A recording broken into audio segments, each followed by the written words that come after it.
All right. So I mentioned during the agenda that classifying our contracts records to departments is incredibly helpful for securing these records by department.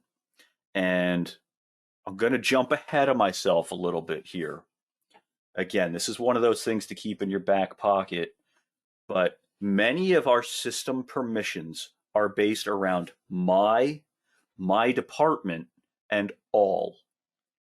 And if we're using a my department field or permission, it says when the employee's department is the same as the department on the contract, they can access it. Maybe it's just to view it, maybe it's to edit it. Heck, maybe it's to delete it too. It all depends on the power that you want to give people in those security groups. So incredibly important because departments tie users to contracts. The system can, of course, house as many or as few departments as we need.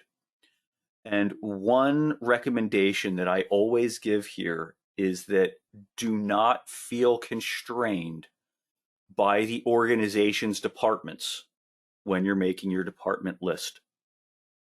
We have a number of organizations who actually have two sister companies working from the same CobbleStone database. So for their departments, it would be Entity 1 accounting as opposed to Entity 2 accounting. And those are different departments. One example I really like to give that's thinking way outside the box is having a department listed as confidential or something along those lines.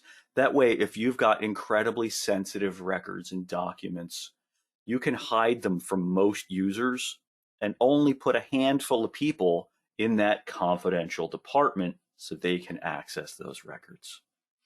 So don't feel constrained by the hierarchy in the organization as it stands. Useful to copy a lot of it, but don't feel that that's where it needs to stop.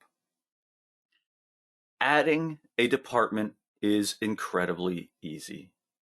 All we need to do is from Manage Setup, we're going to go to Department Business Units, and we get our divisions and departments list. We'll click Add Department Record. We're asked to give it a name, and we're asked to save. That is it. It's that easy. If we needed to make an edit, like, oh, you know what, accounting is now known as finance, we can go in and view and change that. And that change will actually trickle down through the rest of CobbleStone wherever accounting was being used.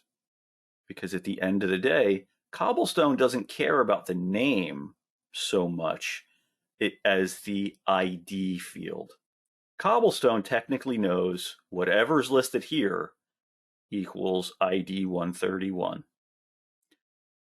And the ID will never change, even if the text can.